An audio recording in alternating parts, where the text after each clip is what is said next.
O maior perigo que eu encontrei na favela foi o risco, a cada passo, de despencar-me lá de cima pela pedreira ou pelo morro abaixo. E dizer que há uma população inteira que todos os dias desce e sobe a favela. Os pequenos casebres feitos de latas de querosene também suspendem-se no ar por cima de verdadeiros abismos. Mas Deus protege a favela, porque ela é alegre em sua miséria. A favela não tem luz, não tem esgotos, não tem água, não tem hospitais, não tem escolas, não tem assistência, não tem nada. A favela que samba quando deveria chorar é um maravilhoso exemplo para aqueles que têm tudo e que ainda não estão satisfeitos. Pobre e admirável favela. Este é um flagrante da vida na cidade em 1924, na visão de Benjamin Costalá, um cronista do Rio.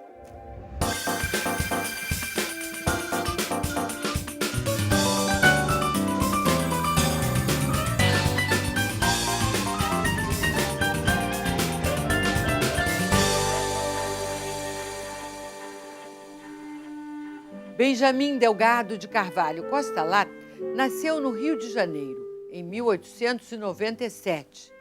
Oriundo da classe alta carioca, estudou por cerca de 10 anos em Paris e formou-se em Direito pela Faculdade do Rio de Janeiro.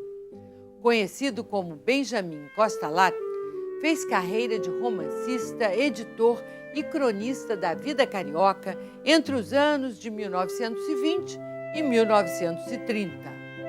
Ainda jovem, Costalá vivenciou as intensas transformações ocorridas na capital da República e no mundo nos primeiros anos do século XX. Os avanços sociais e tecnológicos de sua época se refletem em sua escrita, ágil e direta.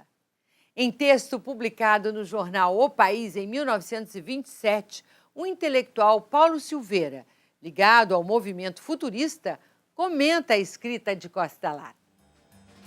A sua prosa conquista a leitura porque não tem curvas sentimentais. É uma prosa reta que nos leva com rapidez ao fim almejado. É um homem do seu tempo, vive todos os minutos com emoção e com arte. Ele sabe observar com a rapidez dos cinematógrafos, é moderno, escreve de automóvel e por isso se aproxima muito de nós futuristas que escrevemos de aeroplanos. Violinista amador, Benjamin Costalá estreou no jornalismo como crítico musical do jornal O Imparcial. Esses textos ele reuniu e publicou no livro Da Letra F, número 2, referência à poltrona que ocupava no Teatro Municipal. A obra tem a apresentação irônica do próprio autor. O popurrí que ora publico tem a mesma utilidade de um calendário retrospectivo. Quanto às minhas ideias sobre artistas, compositores, autores, instrumentistas, atores, cantores e imbecis, não aconselho a ninguém que as adote. Tem me trazido muitas contrariedades e inimigos. Até o conhecimento de meu pobre francês, que em 10 anos de Paris custei tanto aprender, me quiseram negar. Não era compreensível que eu fosse um familiar da língua de Molière. Benjamin Costalá publicou sua primeira obra em 1919. Foi o livro de contos intitulado A Luz Vermelha. Coelho Neto comentou assim a coletânea. Uma corrida noturna por esse inferno de dores, de desvairamentos, de gozos trágicos, que é a vida subterrânea da nossa cidade. Foi o primeiro livro que deu o tom do que seria a obra dele dali para frente, especialmente na década de 20. Que é um tom meio no ar, um tom de tentar mostrar o Rio de Janeiro da noite, o lado B daquela modernidade, né? E o Benjamin Costalá, então, ele pratica uma literatura, sobretudo nas crônicas, tributária da imprensa, dos jornais. Primeiro, com temas sobre os quais ele investiga, ele quer saber, às vezes ele faz mesmo uma pesquisa de campo, ele vai ao local, ele investiga, e depois com um estilo que é tributário dos jornais, pelas frases mais curtas, por um vocabulário mais perceptível. Então ele não estava preocupado em agradar pessoas ligadas à assim chamada alta cultura, ele queria mesmo se aproximar público leitor em expansão, fosse de que camada social fosse, e para isso ele lançava mão de uma linguagem menos erudita, o que acabava provocando a ira de alguns defensores ferrenhos da língua portuguesa. O Rio de Janeiro é um cenário constante nos textos de Benjamin Constant. Ele transpôs, primeiro para os jornais e depois para os seus livros, o que via e sentia no cotidiano de sua cidade. A coletânea de crônicas Mutjaf e Companhia, associada ao universo do cinema, traz ao final uma pequena série denominada Fisionomias dos Bairros, na qual o Catete é descrito assim. Poeira, muita poeira. Passam bondes, passam carroças, automóveis e andorinhas. Passa tudo em poeira. Vendas e barbearias, açougues e hotéis, sapateiros e armarinhos, em uma promiscuidade assustadora de cores e cartazes, agitam-se empoeirados e cinzentos. Passa o garrafeiro ansioso por garrafas vazias. O quitandeiro surge aos pulos, explode o peixeiro aos gritos. O vendedor de vassouras, como índio carnavalesco, enterra-se sob espanadores. E os automóveis se sucedem, levantando poeira. O livro Mutjaf e Companhia, ele foi lançado em 1922 e ele traz no título o nome, né, de dois personagens, na verdade, de uma tirinha norte-americana, que era de dois personagens, Mut e o Jeff. Né? Então, é interessante porque ele está aqui fazendo um duplo movimento. Primeiro, uma homenagem a um novo tipo de escrita, que é a escrita dos quadrinhos, que era uma escrita rápida, uma escrita também menos erudita, uma escrita mais popular, né? Um novo tipo de relação com o público leitor que começava a nascer naquele momento. Né? E, por outro lado, também uma aproximação muito clara com a cultura norte-americana, que começava a ficar, no final da década de 10, início da década de 20, muito forte no Rio de Janeiro, passando a disputar, junto com a França, a Inglaterra, que eram, né, as clássicas influências estrangeiras, enfim, passava a disputar com elas essa presença forte de estrangeirismos no Rio de Janeiro. Benjamin Constant escandalizou a sociedade de seu tempo com a série de crônicas publicadas no Jornal do Brasil e reunidas em 1924 no livro Mistérios do Rio. Nas histórias, o autor revelou a vida no submundo da cidade, em narrativa de grande atração e impacto. É o que você vai ver no próximo bloco.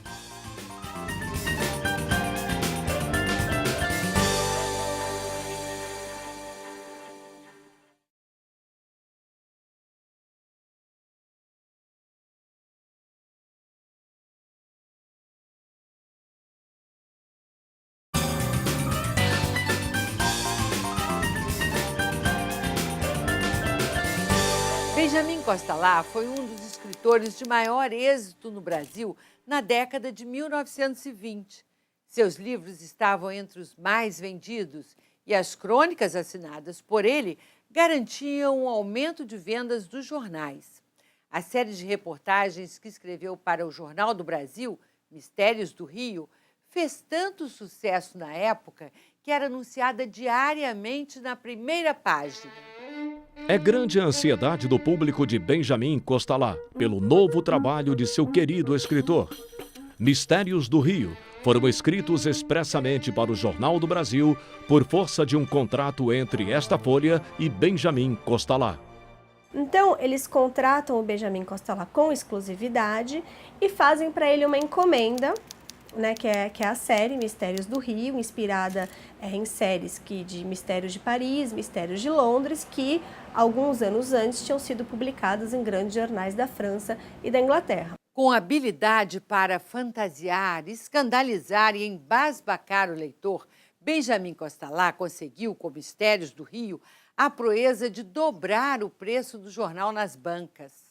Na matéria de apresentação da série no Jornal do Brasil, o autor respondeu assim ao jornalista que lhe perguntou se eram verdadeiros os mistérios por ele narrados.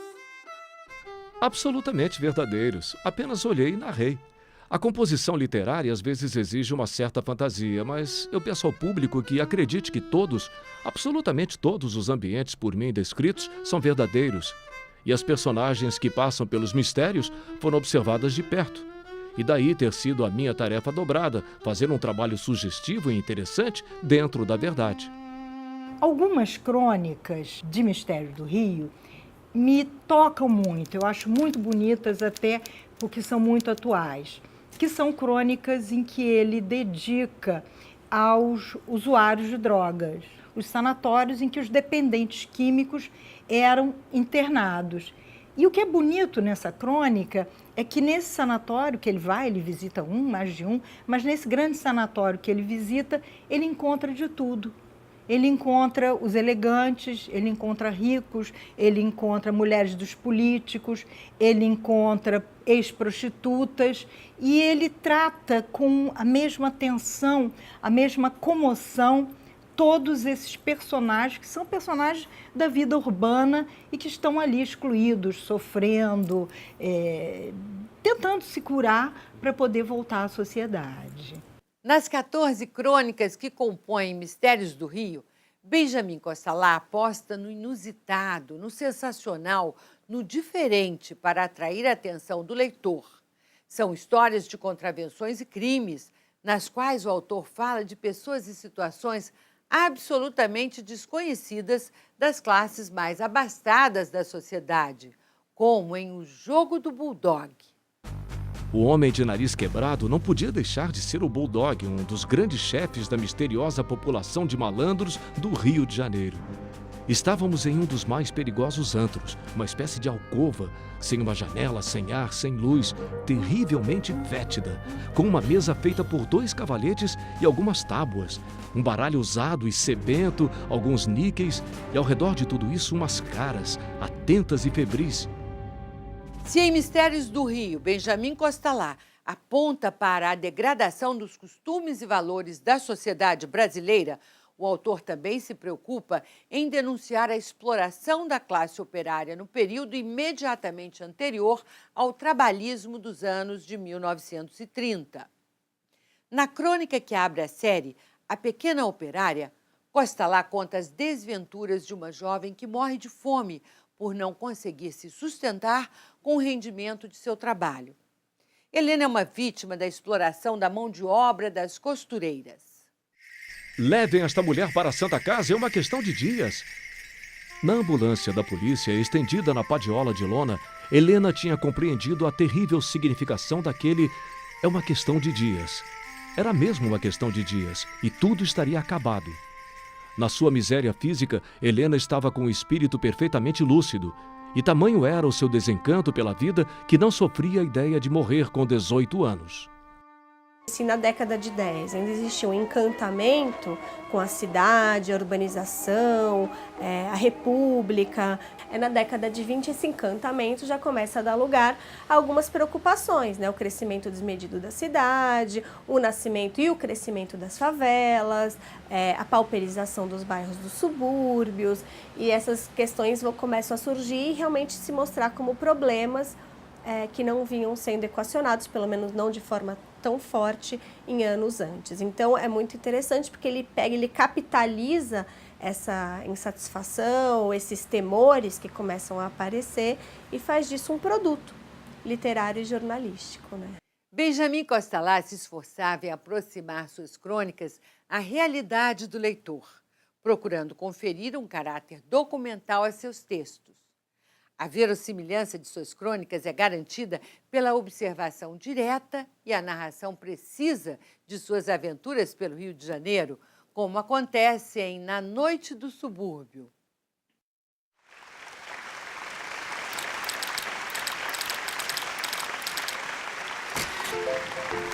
No barracão escuro de janelas hermeticamente fechadas, só se via luz pelas frestas do teto. Ao redor do barracão, um capinzal espesso. Desde as 10 que estávamos ali, atentos em observação. Ramos dormia o seu sono exausto de subúrbio. Está ouvindo? Não ouço nada. Preste atenção. Era como um gemido de muitas criaturas ao mesmo tempo. E o meu Cicerone, especialista em candomblés, pôs-se a assobiar. Um assobio idêntico ao seu fez-se ouvir em resposta. Que querem? Gente de paz. Indicaram-me seu candomblé e viemos por uma consulta. Pode entrar. Entramos. Num pequenino espaço, comprimiam-se umas 30 pessoas. Pensei morrer asfixiado, mas a curiosidade dava-me forças. Todos cantavam, o pai de santo e o coro. De repente, o feiticeiro começou a dar pulos, a rodopiar num samba infernal. E cada vez mais o seu imenso charuto soltava fumaça, largas baforadas de fumaça.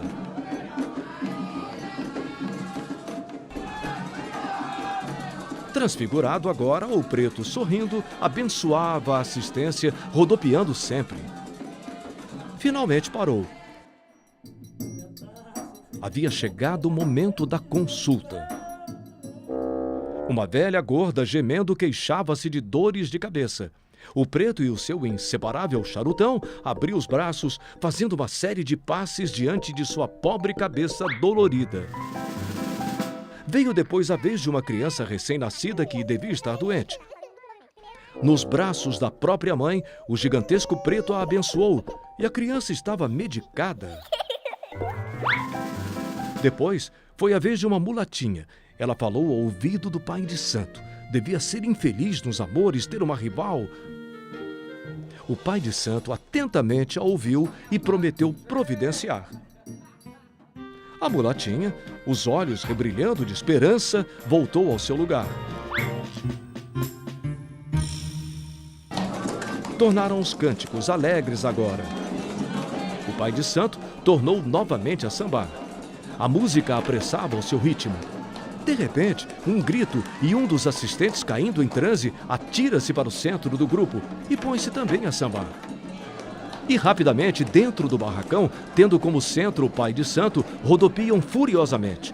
Turbilhonam enlouquecidos uns contra os outros, no pequeno espaço do barracão de madeira que, sacudido, também samba. Saímos meio tontos. Cá fora, o subúrbio devia estar acordando. E em direção ao nosso trem, eu pensava na pobre mulatinha infeliz de amores. Pensei na esperança de felicidade que o feiticeiro havia dado à mulatinha. E senti uma infinita melancolia em não ser mulatinha e não acreditar em feiticeiros.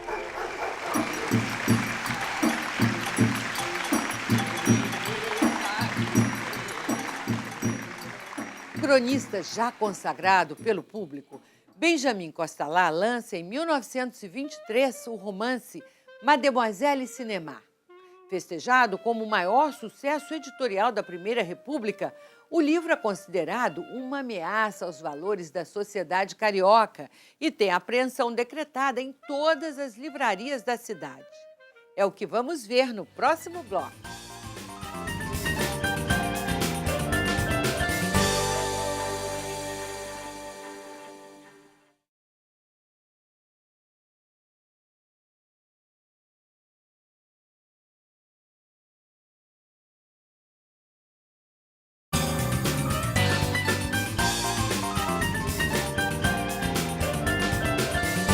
Benjamin Constant já era um nome de sucesso no jornalismo carioca no início da década de 1920, época em que o Rio de Janeiro, preparando-se para as comemorações dos 100 anos da independência do Brasil, passava por transformações radicais, como a derrubada do Morro do Castelo. Usando seu poder de formador de opinião, Constant anuncia em crônica uma nova cidade. Quando se rasgar o pano ante a imponência e a eternidade do maravilhoso espetáculo, a plateia, o povo inteiro do Rio de Janeiro, verá estupefato que uma nova cidade vizinha dele, mais bela ainda, mais majestosa, ideal, acaba de surgir. Que venha a cidade branca e brasileira. 1922, no Rio de Janeiro, foi muito importante porque foi o ano da realização da célebre exposição do centenário, né? Então, esse momento da exposição é o momento em que o Rio de Janeiro, capital da República, afirma, olha, nós fazemos parte do conjunto de nações modernas. Então, o Constant é um intérprete dessa modernização, sobretudo da modernização cultural e da modernização do costume. Benjamin Constant lança em 1923 Mademoiselle Cinéma. O livro conta a história da leviana e snob Rosalina, cuja moral varia conforme a moda, ao mesmo tempo em que divulga a liberdade de costumes e a valorização do prazer, típica dos anos 20. Rosalina, naquele beijo, deu-se toda. Pensava que, como nos contos de fada, depois daquele beijo, casar-se-ia com um príncipe encantado, viveria longos anos e teria muitos filhos. Mas aquele beijo para o elegante encasacado fazia parte da dança. Era o remate natural de um foxtrot, de uma noite de baile. Nada mais. Mademoiselle Cinema foi apreendido já na 3ª edição e com 25 mil exemplares vendidos. Por pressões da Liga da Moralidade, oficiais da polícia levaram os 3 únicos exemplares restantes em uma livraria do centro do Rio. O episódio suscitou profundas discussões em torno do caráter obsceno dos romances. No prefácio da 1ª edição de Mademoiselle Cinema, Costa Lá previa a resistência à sua obra. Há criaturas cuja única ocupação é espernear. É um passatempo como outro qualquer. Esta Mademoiselle Cinema vai, pois, fazer espernear muita gente. Que esperneiem à vontade, é o que eu desejo. Esperneiem e continuem a gritar em altos brados que sou um escritor pornográfico. E o fato de ter sido censurado e recolhido foi uma propaganda enorme para o livro, né? Então ele soube capitalizar essa polêmica a favor do livro dele. E vende muito. Em 3 anos o livro vende 60 mil exemplares, na década de 1920. Outra coisa interessante é que o livro foi publicado na editora do Benjamin Constant, né, que era Costa Lá e Micolis. É muito interessante porque é o lado empresário dele, que é genial, que ele percebeu que com esse aumento do público leitor e esse apelo por temas mais populares, mais de escândalo, era necessário criar uma editora voltada para esse público. Não só nos temas, não só nos autores, mas também na forma. Então ele começou a fazer 2 coisas juntas. Um era brochuras mais baratas, ele barateou o livro. E a outra coisa que ele fez foi investir em imagens. Então um apelo visual também que ele começou a perceber que fazia parte do vender o livro. Ao escolher artistas consagrados como o modernista de Cavalcante para ilustrar as capas de seus livros, Benjamin Constant alia-se ao esforço de dar às publicações brasileiras um cuidado gráfico inédito naquele momento de transição do Art Nouveau para o Art Déco. É nesse cenário que surge a Melindrosa, figura criada em 1920 pelo cartunista J. Carlos e que tão bem representa o espírito da época, como a própria Mademoiselle Cinema. O vestido era seu próprio corpo, tão bem lhe desenhava as formas. E o seu cabelo curto de gigolete, raspado à navalha, dava à sua cabecinha loira um ar atrevido e provocante. Rosalina, como menina de sua época e de seu meio, não amava ninguém. Tinha flertes, flertes em quantidade, flertes às porções. Flertes que aumentavam dia a dia em cada baile, em cada reunião, em cada récita do municipal, em cada footing, em cada toalete nova, excitante e despida. Benjamin Constant, junto com Theo Filho e a Madame Chrysanthème, que é uma escritora cujo verdadeiro nome era Cecília Moncorvo Filho, eles fazem parte, são os principais expoentes de alguma coisa que eu chamo de literatura Art Déco. É uma literatura urbana, no Brasil, especialmente no Rio de Janeiro, tributária do estilo Art Déco. O Art Nouveau tem uma tendência mais orgânica, mais floral, e o Art Déco ele vai geometrizando isso sem perder o elemento decorativo, né? Quer dizer, você tem todo um elemento decorativo que permanece, inclusive associado à natureza, à organicidade, porém, esse elemento no trato, no desenho, ele é mais sintetizado. E o que tem de interessante, por que eu me aproprio desse termo para falar de uma literatura Art Déco? É esse antenado com a moda, com a mídia, né? Ou seja, com o cinema que está começando, com a dança, com o chime, com o tango que começa nessa época, e que no Brasil foi figurado, foi desenhado, sobretudo por J. Carlos. Olha, eu acho que a gente pode considerar não só que o J. Carlos é um cronista do Rio, como ele é o cronista gráfico do Rio. Né? Só tem, assim, ninguém como ele conseguiu retratar o espírito da época através de desenhos, de charges, assim, o traço do J. Carlos. Ele inventou o Rio e ele devorou o Rio. No entanto, quando chega o modernismo, quando o modernismo se instala, tanto na arquitetura como na literatura, há chega para lá no Art Deco, como se fosse uma coisa velha, uma coisa antiga. Isso é uma pena, porque a gente deixa de estudar, investigar e até reler esses autores tão cariocas.